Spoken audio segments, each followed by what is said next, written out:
Hello, I'm your host, Sydney Wangoho. And I'm Jordan Rivera, and we're coming to you from the SMT Summit located in Pasadena, California, where AI meets media. Kicking us off today, we are sat here with Tejaswi Mulagada, an AI strategist who strives to broaden the strength of technology in media. Teju, thank you so much for being here today. Great to have you here. Thank you so much, guys. Thanks for having me. Of course. Jordan and I had the privilege to sit down during your panel. What did you want your audience to take away from your talk? Wow, that's a really broad question. So technology is evolving so fast now. If I have to boil down to three things, I would say prioritizing human-centric solution solving, problem solving, and being curious and open to what technology is bringing into our lives today, and also having an ethical collaboration with everything going on within technology and focusing mainly on one problem at a time. With the constant evolution going on with AI right now, how do you see it positively affecting the technological space? AI is everywhere. Now there's a lot of buzzword, but think of it. We have had AI in the past years, like Alexa, like Siri. They've been around for years. Those are also a type of AI we've been dealing with. So we've been kind of have had this automation for a while now. We're just getting into the next stage of this evolution in technology, which is great. We just have to learn to use this and maneuver it in the right directions and help solve the bigger problems we have. Have fun with it at the same time. Mm-hmm. What compelled you to enter this next wave of technology that's improving media? Ooh, okay, this is taking me back. So I've been in technology from a minute now. I went to school for computer science, and I've been in the corporate technology world from the past 10 years.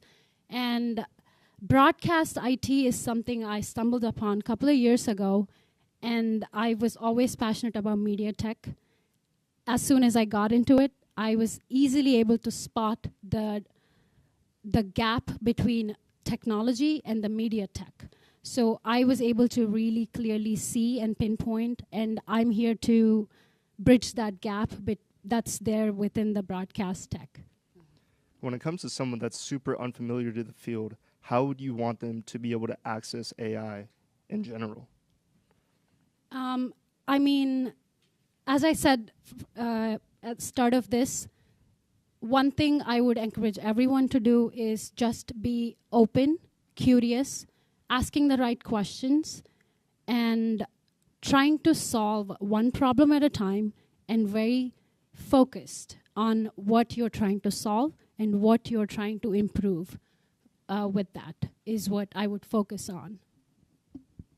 How do you see accessibility growing in the near future? How do you see AI adding to that? Ooh, great question. So, accessibility is all about how AI can make life easier, right? So that can be within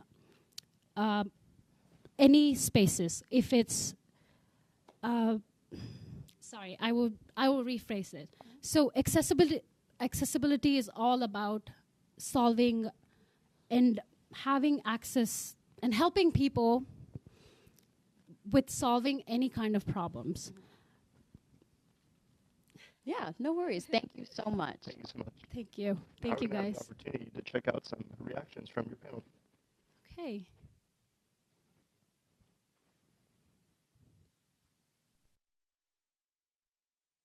Hello, I'm Sydney. And I'm Jordan, and we're both here currently.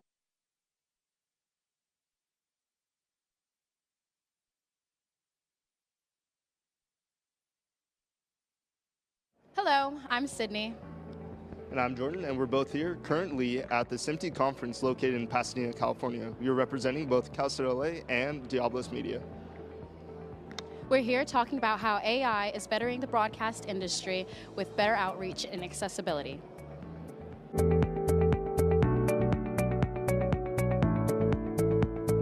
How do you see AI to continue to evolve in this industry that you're a part of right now? AI has to be assisting the creatives, not replacing them. It's actually helping make the tools more accessible to a lot of people. Things like transcription, right? What's happening, and translations. More languages being produced, right? So more people can actually enjoy the same content. So that's one of the aspects of accessibility as well. But if I were to imagine how we could use AI in the sense of accessibility, right? I'm hard of hearing, but I want to watch the content. What if I could actually tell my television that I was hard of hearing, set some levels in there, and then through AI, it would detect this loudness that's coming in and then amplify it for me automatically. With the importance of AI accessibility and it entering into live translation, how do you think AI could improve on live translation itself? I think just watching the panel today, it's just like finding all the little random quirks, overlapping voices, or the language libraries. I guess that was pretty interesting to hear. The fact that like the library probably needs to be updated with like terminology that maybe everybody else isn't really familiar with, but that's what's going to be like picked up. Right now it's a really exciting time for AI in the broadcasting space, and I think being able to tap into those markets for accessibility, whether it be utilizing the things that we're already being required to utilize, like closed captioning or descriptive audio, and kind of seeing how that progresses and seeing where that goes, and if that's something that is a much more affordable and useful technology as we progress into the future. Thank you so much for tuning in. I'm Sydney. And I'm Jordan, and this is Diablos Media. Now let's take a look at what's happening in downtown LA, the Smorgasbord, where culture meets food.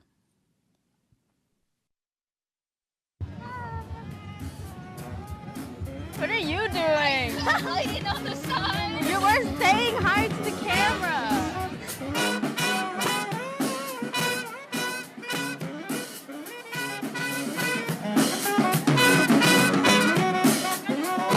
Hi, we're here at Smorgasbord, LA.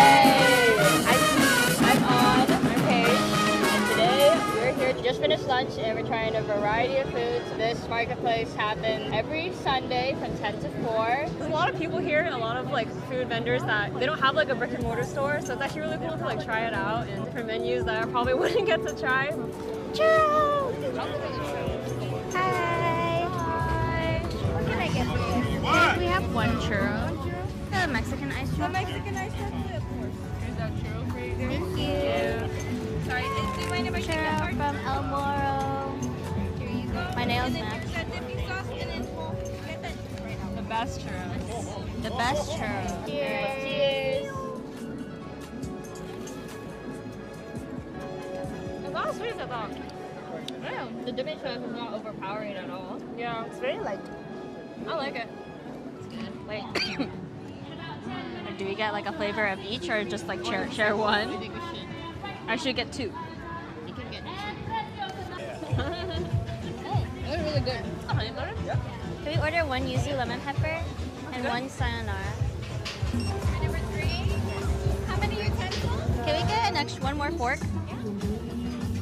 Thank you. We just got the Dirty Mac from Full Sun Barbecue. Filipino and veteran owned. I'm excited to try it. Based in Long Beach. It was super fast. Oh yeah, it was really fast. 5 minutes. Full send. It looks like there's breadcrumbs on top. Casualty. I like it. That's good. I think it's a bestseller for a reason. It's very tender. It's a little hard to Oh eat. my god, you guys.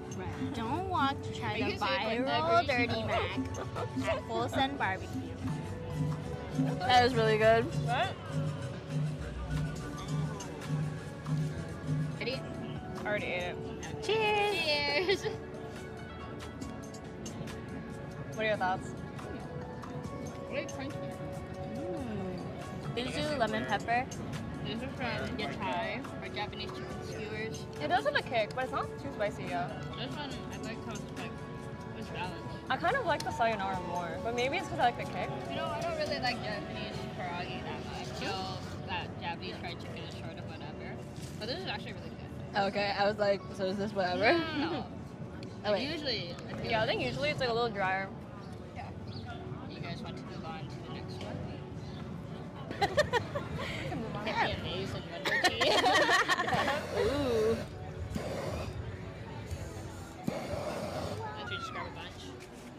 grab some napkins. Cheers. Oops.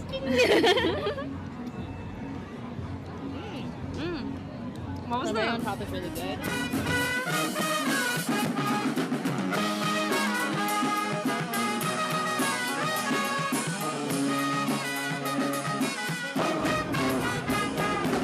But everything was great.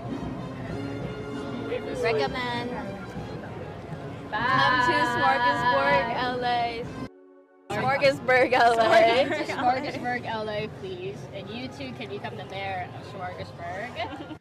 Good evening, everyone. My name is Nathaniel Ross. And I'm Mario Vasquez for Diablos Media. Smorgasburg, LA never disappoints. The food, the culture, and the people. It's a full-on celebration of Los Angeles every Sunday. Don't you think, Nathaniel? Yes, I do agree. Given my experience in Chinatown, Koreatown, and Little Tokyo, there's always new food to try, and this LA Smorgasburg is definitely on my bucket list. One of our vendors this year has been pushing innovation and live production technology. Let's take a look at how MTS is bringing credibility and AI together.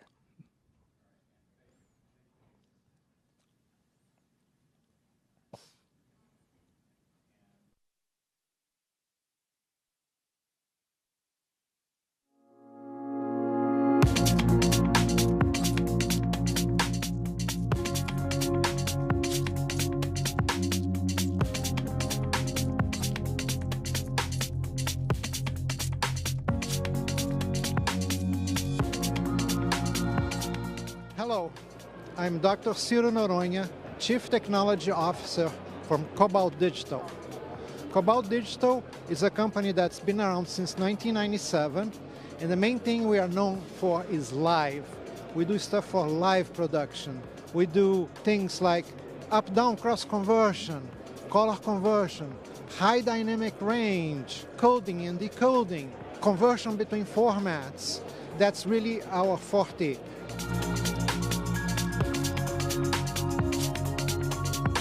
Hi, I'm Mark Rushton and I work at Media Proxy. I have the good fortune to run the U.S. for Media Proxy, so we're always kind of looking for new business and opportunities. I've been in television since I was 6 years old, so I've seen a lot of it on both sides of the camera. And I think an important aspect is really to foster kind of the next generation as they make decisions about where their occupation and time's going to be spent. So we really want to foster that as part of what we do at SMPTE.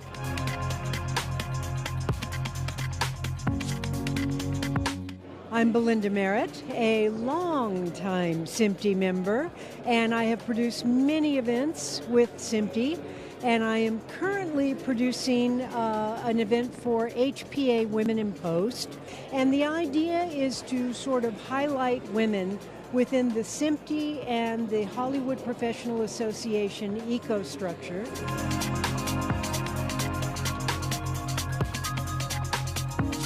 SMPTE to me has been an important point of my career development, having joined in 1981. I have been involved in SMPTE since 1997, so almost 30 years now. I really love to come to this event every year. I think SMPTE is a great place, and I think the educational experience that SMPTE offers is among the finest.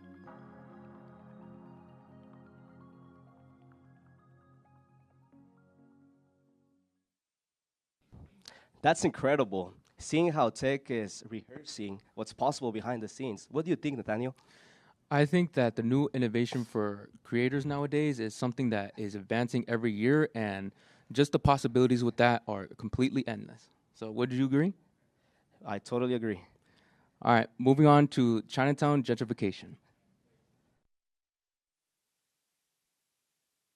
In the heart of Chinatown, Los Angeles, at the corner of Ord and New High Street, sits YHY Trading. For the last 2 years, my aunt, Lao Vong, has been working here selling kitchenware, houseware appliances, and an assortment of clothing from her storefront. YHY is one of many small businesses in Chinatown being affected by real estate developments, evictions, and a rapidly gentrifying Los Angeles. So, what's going on? This is Old Chinatown. In the early 1860s, thousands of Chinese rail workers settled here in Los Angeles into the first Chinatown, centered around Alameda and Cesar Chavez Avenue. At its peak, the neighborhood boasted a theater, 3 temples, and even its own newspaper. However, by the late 30s, the construction of Union Station forced many Chinese American families away from their neighborhood and community. Eventually, the new Chinatown was rebuilt here, a few minutes away between North Hill Street, North Broadway, Bamboo Lane, and College Street. Đua luyện biết rồi đó. Bây giờ nhập bên有嗰啲玻璃嗰啲啊，玻璃啲容易跌落就壞啦，嗰啲跌落唔壞啊嘛。咁係唔襟亂啊嘛嚇。冇。呢啲唔襟亂。你做 Chinatown 做幾耐啦？做咗2年。以前你有冇做邊度係？有愛華 market。同埋多工做嗰度做幾耐啦？8年。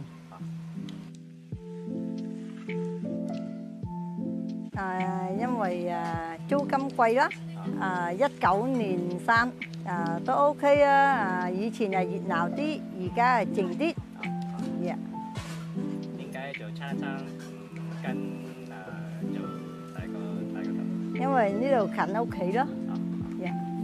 呢度因為我哋住 Chinatown 做工 Chinatown 去方便。開唔開心啊？開心啫，因為有兄弟姊妹喺度。你係咪中意美國多啲啊？美國啦，美國揾錢多啲，係啊。係咁啊。都辛苦住南又係辛苦，又係要去做，但係冇錢剩。嚟美國就有錢剩 ，OK？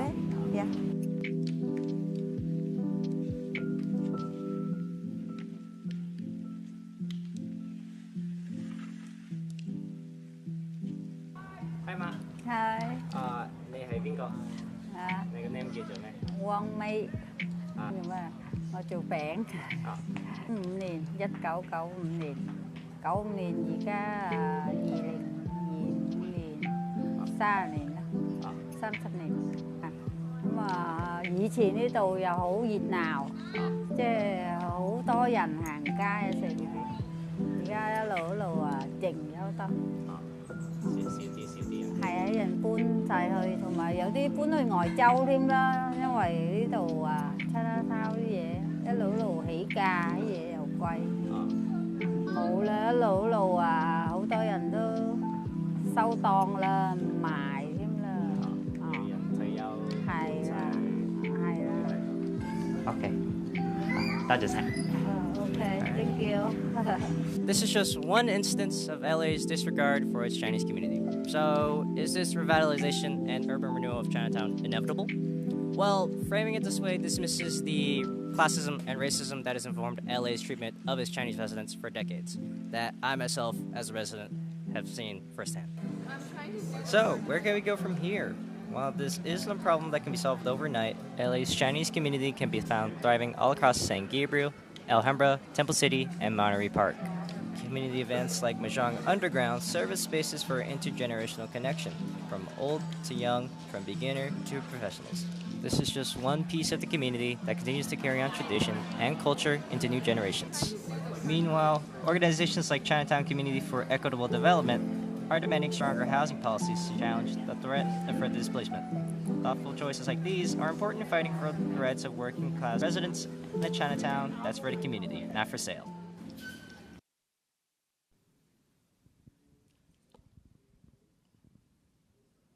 Hello and welcome. I'm your host, Ashley Romero. And I'm your host, Josmari Molina from Diablos Media. You are joining us from our live coverage from SMPTE, where we are exploring how AI is transforming the world of live broadcasting. One of the key voices from this panel is Juan Reyes, president of the Tech Align Group and chair of the SMPTE Hollywood section. Juan has been at the forefront of media technology for more than 20 years. He has worked with organizations such as Trusted Partner Network and Ultra HD Alliance. He is also the executive director of the 8K Association, pushing next-generation viewing and helping standardize Ultra HD technologies across the industry. Juan, thank you so much for joining us. Thank you for having me here. Thank you.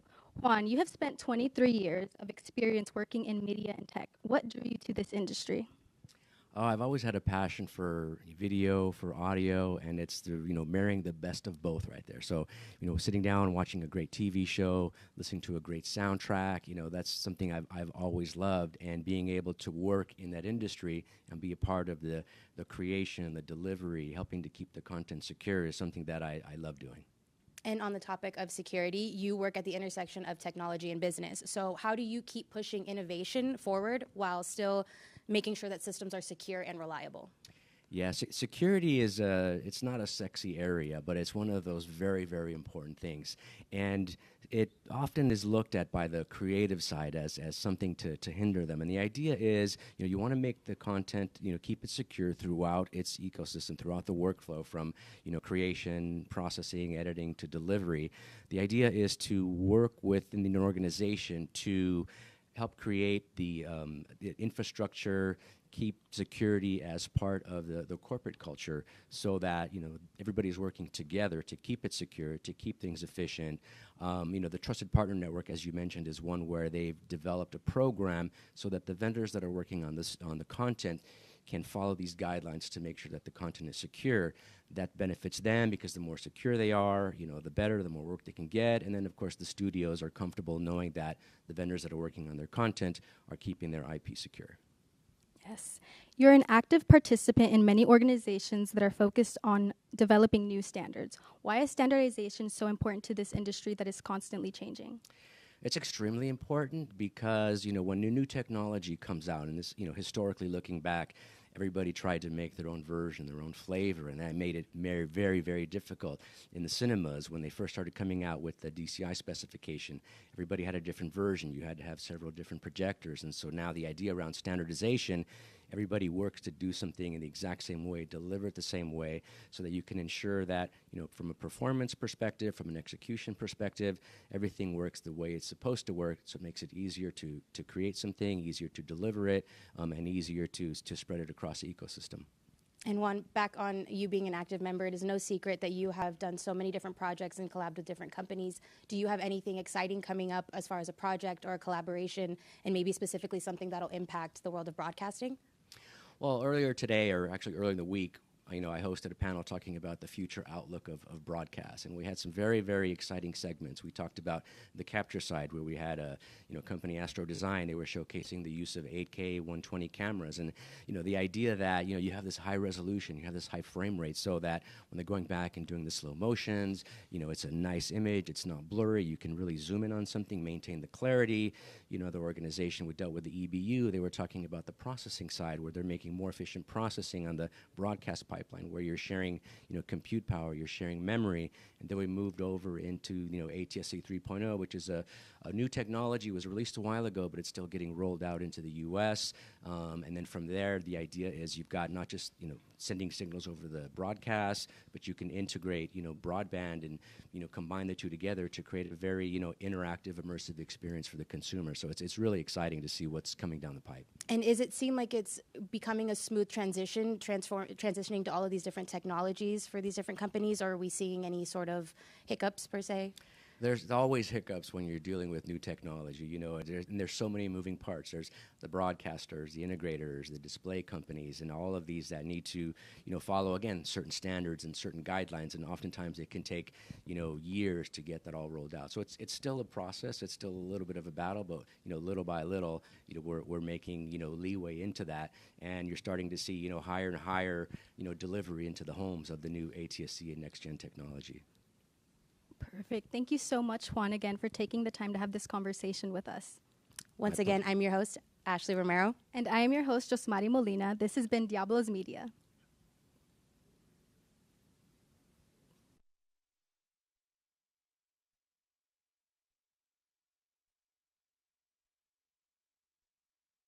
Live from SMPTE Media and Technology Summit, I'm Josmari Molina with Diablos Media from Cal State LA.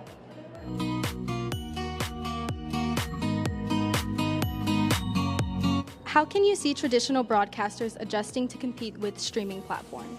Give more options for your customers. Streaming has the ability to give you an a la carte type of experience, and that's something that all of us have wanted for years from traditional broadcasters. For me, as a content consumer, I'm just wanting to watch the Dodgers. I'm not wanting to follow where it is. I want to see it on my phone, on a tablet, on my TV. The latency is very important. How do we get everybody in the neighborhood to see the same thing at the same time and fire off our firework at the same time when the Dodgers win? that is very important. Being more flexible, figuring out ways to use the current technology as well as emerging technology to provide customers with that will actually help them compete. Do you see a hybrid of linear and non-linear, i.e. streaming, and what would that look like? Well, we already have a hybrid of linear and nonlinear. I work for CBS Television. We have our linear television networks, which are on the air in the United States. But we also have Paramount Plus and Pluto, which are our nonlinear. So that's the reality of television here. Hybrid modes exist already, and depending on the audience preferences, you will see that some audience preferences are clearly in the IP and broadband delivery. It's also age dependent, what we also note across the globe. We see also this hybrid environments being more and more accepted. Depending in which country you live, you see already implications and applications of hybrid modes. Hi, I'm just Mari Molina with Diablos Media from Cal State LA, live here at the SMPTE Media and Technology Summit, where we just heard experts give their opinions on the future of broadcasting. Coming up next, we have Project Rebound, a program at Cal State LA. A program aimed at helping students directly impacted by incarceration. Project Rebound helps students that were previously incarcerated or system impacted, book vouchers, parking passes, bus passes, emergency resources, student advisement, and really just a place for our students to come gather and feel part of the Cal State LA community. I'll give you an example. We had recently a student that had served 33 years in prison with 60 units of completed college courses, was interested in finishing his undergraduate coursework here at Cal State LA because of Project Rebound. Some of our students have been, in the system for a decade, 2 decades, 3 decades. And when they come home, they're not sure how to work a laptop, much less a cell phone. So we do provide technical support. We have a workshop that deals specifically with technology. Every student comes in at a different level, so we have to adjust to meet them where they're at. A group of students that were concerned about housing issues, and I encouraged them to speak to the vice president about their concerns. They opened up possibilities for future students like themselves. Seeing those students go through that process of uncertainty, they were afraid that they were going to get me in trouble, and then when they came back and how elated they were to know that they opened up opportunities for housing for the others that are coming. And our program not just being a program that helps students with finance and books and those kind of things, but also helping them really navigate our systems and learning these transferable skills that they're going to take beyond the institution. So when they go out into the world, they're more ready.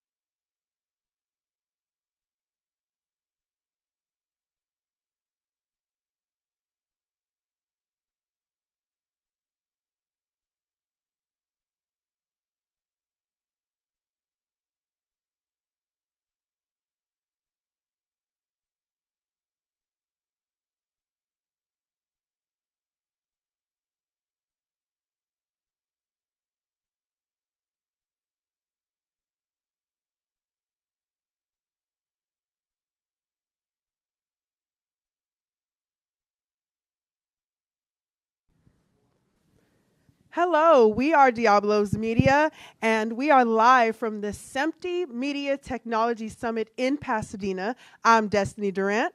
And I'm Juan Gomez. We have with us a speaker of the summit, Andy Maltz from General Intelligence, and his main focus is talking about the practices and implement and the standards and policies of it. First of all, Andy, thank you for being here with us. Can you explain us why is this so important? Well, first of all, my pleasure to be here. Thank you for inviting me. So why is this so important? Well, you've heard of this AI thing, right? And it's taking over the world, and Skynet will become aware, and we humans won't matter anymore, right? Well, that's not really the case. Humans invented this, humans control it, and this is something very big and very different than it's ever been. So we have to think about it a little bit differently. And a lot of the thinking actually has to do with public policy, what's safe and ethical and trustworthy AI. That's in addition to the technical bits of how do you make LLMs or large language models or other AI applications work together. So it's all of those things together, which is much bigger and broader than anything, any technology-driven disruption that we've ever had before. Okay, cool. And you have over 40 years of experience implementing media into technology and also being the founding head staff of the Academy of Motion Picture Arts and Science on the Science and Technology Council. I just wanted to ask, how has the transition to artificial intelligence been so far? Excuse me. Well, it's been pretty random and exciting and disruptive and scary and full of possibility all at the same time. So I just want to make one point. This is not the first time that the motion picture and television industries have gone through a major technology-driven disruption. It's happened since the early days of film when sound was introduced, and then digital cinema, not necessarily in that order, and digital visual effects and digital sound. And every time the industry readapted, jobs changed. The big difference here is that artificial intelligence is kind of like everything, everywhere, all at once. It touches every aspect of production, of distribution, and all of these other areas outside of motion pictures and television. And that's what makes it so different, is that it affects everyday people, too. Mr. Mons, you just mentioned it affects people and affects jobs. Talking as a journalist, as a current journalist who has a job, is there any uncertainty in the future, for myself, an example, to the possibility of me losing maybe my job in a certain way against AI? I don't know, to be frank. Would your job change? Potentially, yes. Seriously, could your job go away? Maybe. There are some jobs, and if you go all the way back to the horse and buggy, and then when cars came in, buggy drivers, they became cab drivers. Okay, so their jobs changed, but the blacksmiths and the horseshoers, well, unless they knew how to put tires on a car, they were kind of out of luck. But there's a lesson in that too: is pay attention to what the changes are having. Pay attention to how the technology can help you do your job. And I don't mean replace what you do for your job, but help you do your job. And then you'll be in a better shape to adapt as you may need to. But do I think sitting across from another human being, I will not accept an interview where I'm sitting and talking to a computer. I won't do that. But I will talk with you two anytime. Okay. So in other words, it'll change, but it may be for the good. Ultimately, I think we're in a period of huge experimentation. I think we're in a period of figuring it out. And there are some philosophies like run fast and break things. I think some things are being broken. There are other parts of the world that are going a little slower. There are some industries where they're highly regulated and they can't move so fast. But broadcast, motion pictures, really not so much. But because labor has been so vocal about not losing their jobs, I think that's been a little bit of a check on how fast to move. Plus some of the copyright and trademark issues have acted as a bit of a check. And just slow it down a little bit and let's make sensible choices about how to use the technology for ultimately a better product.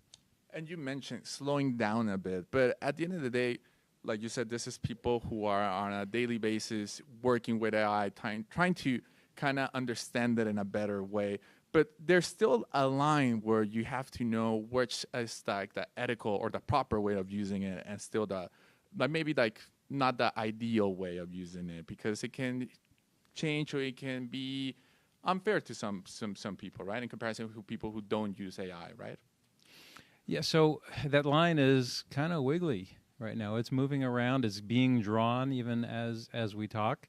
And I have done a startup before. I used to call my job at the Academy as penance for all the technology-driven change that I helped foist on the industry. And then we had to deal with those changes, right? So it depends on which side of the equation you're on. If you're an entrepreneur and you're excited about a new product or a new idea or a new service, you're going to work as hard as you can to make that a reality. And you're not always doing that from I don't want to say ethical, from a worrying about other people's jobs point of view, right? So there are more greenish types of jobs and orientations for that. So it depends on your orientation at the end of the day. Okay. So I just want to get into, I know you had your conference. So during your conference, what was one of the key topics that you did want attendees to take away? Or what mistake do you see a lot of people make when using AI in technology? Let's work backwards. So the mistake is trusting it too much. And we've all heard of examples, right, of people thinking that AI can do the heavy lifting for them, and then they get caught, and then they get in trouble. All right, so you have to be sensible about how you use it. One of the big themes of today, in fact, the whole point of today's AI Global AI Standards Forum was to engage our attendees in a conversation about what the Society of Motion Picture and Television Engineers should be doing with respect to AI, with respect to education, standards, interoperability, anything else that the industry feels it needs that a 109-year-old organization like SMPTE can do. And we got some very good feedback today. And if you can give us kind of like an advice or kind of like what's the most common mistake in the last couple of years you've seen of people using AI? Oh, boy, that I can talk about and be broadcast around the world. Well, like I said earlier, putting something into a chatbot and taking that as fact, truth, the gospel, right, and not checking the sources. It can be very helpful as an ideation tool. It'll come up with things that you might never have come up with. Give you an example. I sometimes like to open a presentation by telling a joke. And I asked one of the chatbots to give me 10 ideas for a joke. They were horrible. They were so unfunny. So my son has done stand-up comedy and improv, and we talked about what a good joke for this forum might be, and I came up with something after 2 days, and I put it back into the chatbot and said, "Is this a good joke? Is it funny?" And of course I got, "That's a great joke." But the breakdown was very smart. It knew what the notes were. It knew what was funny about it, and that was very helpful to me to feel like I had a good chance at making my audience laugh. And you know what? They laughed. Mr. Moss, we appreciate your time here, and it was a great insight. Thank you again for being here. Yes, we appreciate your time. I had the opportunity to actually catch up with some guests outside and really get their opinion on artificial intelligence and what they had to say and if they had any concerns. Thank you so much. We are Diablos Media.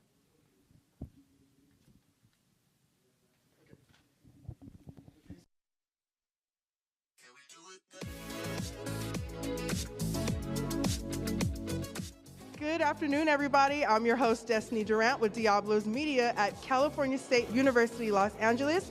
We are here at the SMPTE Media Technology Summit, and I am with Gwendolina Cobianchi. Gwendolina. Now, Gwendolina just presented, so I just want to ask, what do you think in AI and technology, what positivity will come from that? There are a lot of very positive elements on AI. I am personally a big fan of it because it opens up enormous possibilities in all the fields. My name is Tom Baird. I am here at the SMPTE conference in Pasadena, and my feelings about AI and its potential and its pitfalls are pretty clear. I think AI overall is something that's going to be with us forever, so we're going to have to adjust to it. And it's going to be a good thing, and it's going to help us move forward. We're going to get to a point where we're going to be dependent upon it to the level like we are dependent on our cell phones currently. My name is Karthik. What I strongly feel is AI is a big paradigm shift in our generation. It will be part of our life, day-to-day routine. I am here with Alan. I just wanted to kind of ask how you feel about technology and ethics and standards today. I think from an ethical standpoint, if we are mindful of what content is being referenced, what the AI is referencing, and we give royalties to the content creators that made that content, I think that would be a good way to approach AI. Everybody, thank you so much for joining in. I'm your host, Destiny Durant, with Diablos Media here at the Technology Summit. All right, everybody, we are back. Once again, we are Diablos Media, and we are here at the SMPTE Media Technology Summit in Pasadena. I'm Destiny Durant. And I'm Juan Gomez. Thank you for still being here with us. And now we have another special guest. We had Jeanette DePatti. Sorry if I butchered your last name.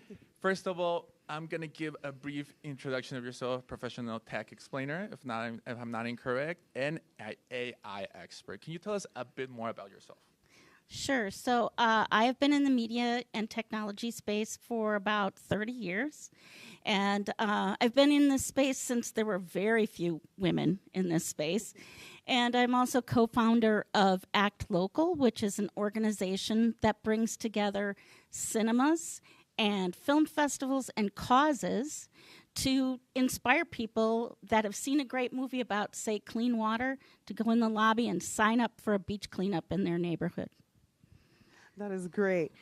So with having over 30 years experience working in media and technology and being the co-founder of Act Local, how has the transition, would you say, been into artificial intelligence so far?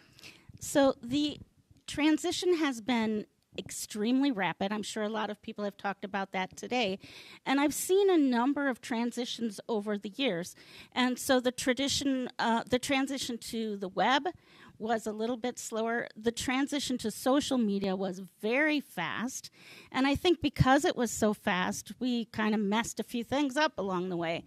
And AI is happening even faster, but I think there are some opportunities, especially for young people, to help put a governor on that and make sure that AI is going out the right way for the right people. Can you talk about a little bit more about your own experience as founder of Art Local? Sorry, tell us a little bit. How have you implemented artificial intelligence, if so? So I use artificial intelligence as an assistant. A lot of times I work as a writer, and so it's a great ideation tool. You know, in the old days, you sat in front of your typewriter and typed watermelon until something came to you. And now you have a better set of prompts to help you do that. That said, using AI, you have to be very careful. It lies, it hallucinates. I think that's something that you've heard about today. And it's also a tool that can make things that are not true seem true with video and audio and a lot of different tools. So I also use AI. We work with, at Act Local, we work with the United Nations 17 Development Goals and Sustainable Development Goals. And so we help filmmakers determine which of those 17 goals their film might connect with. So that's a tool that we've developed. Okay, and just to piggyback a little bit off of what you said, so I know with AI, there's things that are scary, like we have AI actresses and AI singers now, and a lot of people, when they think about AI, they have like kind of a negative thought towards it. What positivity do you see coming out of the growth of AI? So the thing to understand about AI is it's a tool, right? It's morally neutral. It's people that decide whether it's going to be used for good or for not so good. There are many wonderful things that AI can help us do. It can help us find answers more quickly. It can help us with security. It can help us buy things, and it can help us learn things. It's especially helpful for people who need a little extra help, like seniors or people with disabilities. There are amazing tools coming out in that space. Talking about a little bit more about people who are not as experts, or maybe, let's give an example, maybe me starting up, I'm not from this planet, I came to Earth, and now I know about this new technology. What's the first advice you would say to somebody who wants to evolve more artificial intelligence in their own personal life or even in their workspace? I think my first advice is make sure that you're running technology, not the other way around. The other advice I would give you is get in and get your feet wet, right? This is a technology where you don't have to be a master programmer anybody can use it. And now is the time to get in there and get your hands dirty, organize your grandma's recipes, figure out, what sock rotation you're going to. It doesn't matter so much what the application is. Just get your hands dirty and try stuff out. But never, never, ever take it at face value. You always have to check and verify. I always, always, always say double check. But you can also use it to make a grocery list. So I think that's pretty cool, too. You know what? I use it to figure out what to do with the leftovers in my fridge, right? I'm like, okay, I've got eggs, I've got whatever, and it'll suggest a recipe. That's a great tool. I agree, because I've used that. So what is one main thing that you'd like to address, or what is something that you think is a most common mistake that people do make when they're using AI in media? I think it's important to use AI as a tool and not a crutch. AI can be a way to allow you to be very lazy and do lazy reporting and lazy thinking. If you're in the industry and you want to figure out, like, how am I going to make it, you need to make sure that you are smarter than AI in some way, or more creative or more innovative, so that you use AI as a tool. You're not replaced by AI, which can happen in some cases, not in all cases, obviously. But like I said, it's a tool. It can be good or it can be bad. But like the focus of Act Local is how can we use creativity and talent and technology and all of these things to leave a better world than the one we have right now. And that is a place where young people have buying power. Young people have a lot of pull in this media space. They can choose whether we're going to have a better world or a not so great world. It's up to them. And you mentioned this new wave of the future generations and talking about how they can implement AI. But sometimes giving samples of maybe you have a bright idea for a script, for a movie script, for a journalist story, but then you ask AI some advice in order to kind of figure out a better idea of your story. But what's the line between this was your idea or it turned out to be more of AI idea? What's the line we can kind of figure out? Yeah, so it's not so much a line as understanding that AI is like a mashup of everything that's already been done. So if you take something that AI gives you and you just use it, it's already been done lots of times by lots of people. So it's almost more useful to say, hey AI, what's been done, and then pick something different. That's a better way, I think, to understand how to make something revolutionary using AI as a tool. Okay. I think that's great. I was going to ask you to touch a little bit more on Act Local. Did you want to kind of explain a little more exactly? I know you said you work with cinema and festivals. Did you want to go in a little more into that? Well, one thing I'm going to say is that Act Local has worked together with SMPTE in their student outreach projects.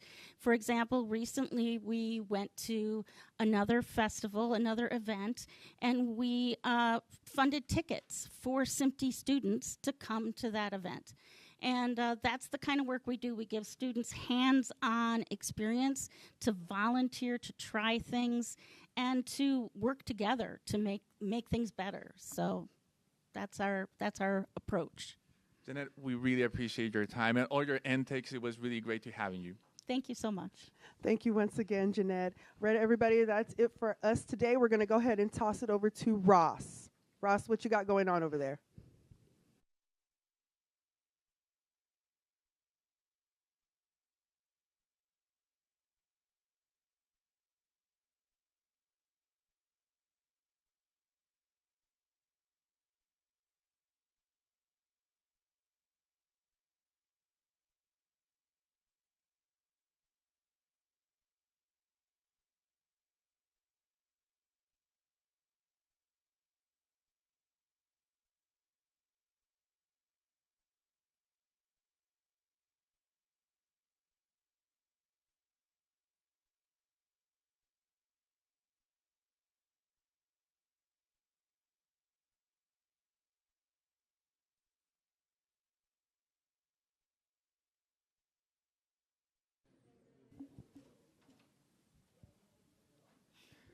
Welcome back, everybody. And today's innovation has spoken for itself, and we're here with our guest today.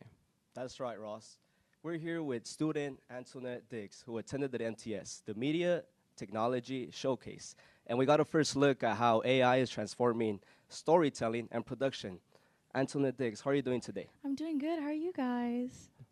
My name is Nathaniel. And I'm Mario. Nice to meet you guys. What can you tell us about the MTS? Well, the MTS teaches students about AI and how it's going to be used. Also shows the advancements of AI as well and how it will be very progressive but also help out a lot. What's the most surprising thing you learned in the MTS? The most surprising thing that I learned was how helpful AI can be. I knew that AI could be helpful, but also seeing how people can use it as a tool on tedious things like editing or post-production. I thought that was really cool to see that. Yeah. Okay, and a question for me is, what does AI mean to you when you utilize it for whatever you do in creative works? Yeah.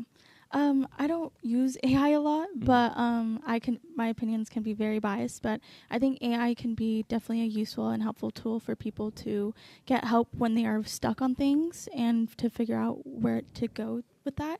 Like for things like if you use like Grammarly or something, right? Punctuation, grammar, it can help you out how to be more excellent in those things and be more like formal. Yeah. Great answers. It's inspiring to see the culture and drive. Don't you think, Nathaniel? I do agree. Everything that you said is a tool for people to use, and especially artists and even students to better advance their studies and better advance their artwork. Now we move on to spoken word performance, and written and performed by Jaime Diaz.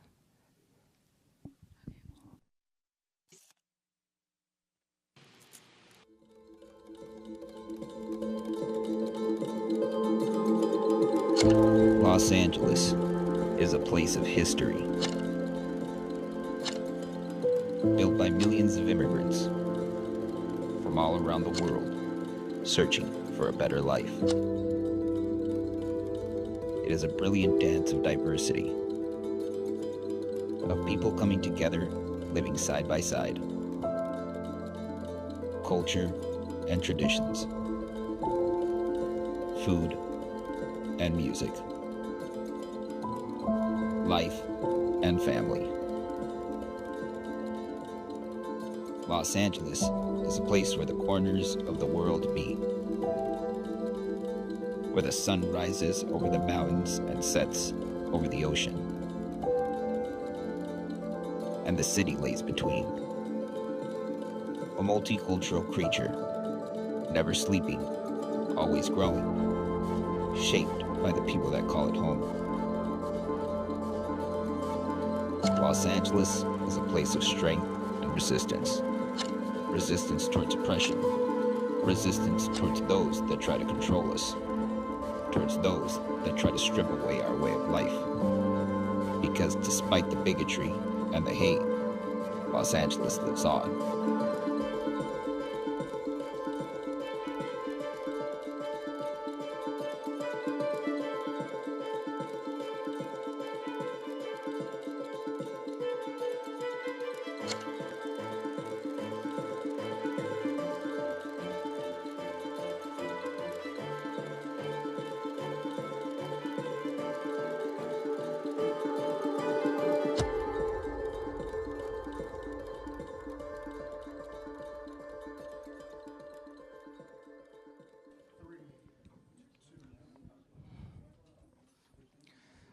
Wow, what a lineup. Wouldn't you agree? I agree. I mean, the technology, you see a lot of video editing in there.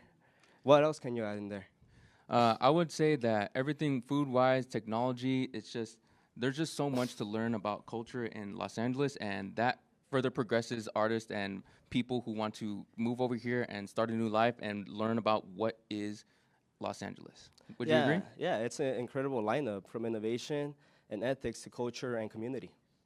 Yes. So from me, I would like to say an experience is Chinatown is something that is very personal to me since I've been eating there, and definitely Smorgasbord LA is something that I would be definitely interested, and it's definitely on my bucket list. Yeah, So, no doubt about it. A lot of culture, like I said, food culture, the people, it just looks like a vibe, man. especially the innovation of AI technology, which can help out with grocery lists. Wouldn't you say? Yeah, I agree. I agree 100%. So this is Nathaniel Ross. And this was Mario Vasquez from Diablos Media. Thanks for tuning in to AI, The Next Wave.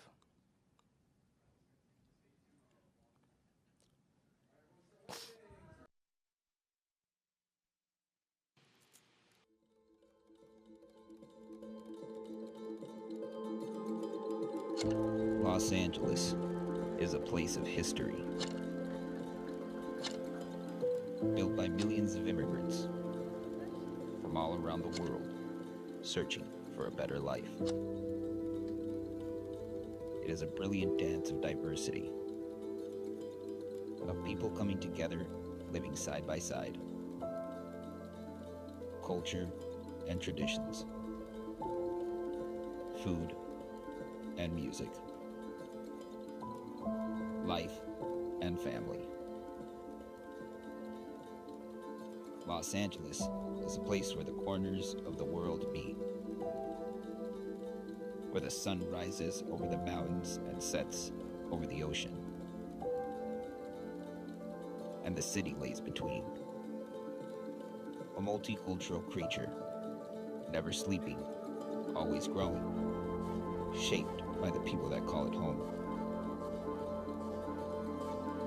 Los Angeles is a place of strength and resistance. Resistance towards oppression. Resistance towards those that try to control us. Towards those that try to strip away our way of life. Because despite the bigotry and the hate, Los Angeles lives on.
We're